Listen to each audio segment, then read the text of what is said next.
Hi hello friends, நம்ம gaming channel. இன்றைக்கி நம்ம என்ன பார்க்க போகிறோன்னா ஷேடோ ஃபைட் சொல்லுவாங்க. அதில் நம்ம ஃபஸ்ட்டு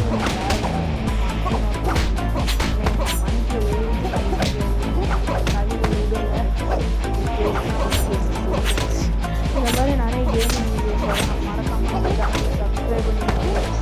இப்போ பாருங்கள், கடைசியாக ஒரு பிக் பண்ணுவோம் பாருங்கள். அதில் அவங்க கொடுக்க போகிறோம். அவ்வளோதான். முக்கிட்டான் ரெண்டாவது மேட்ச் ஃபஸ்ட் அட்டாக் பண்ணுவாங்க. எப்படி அடித்தாலும்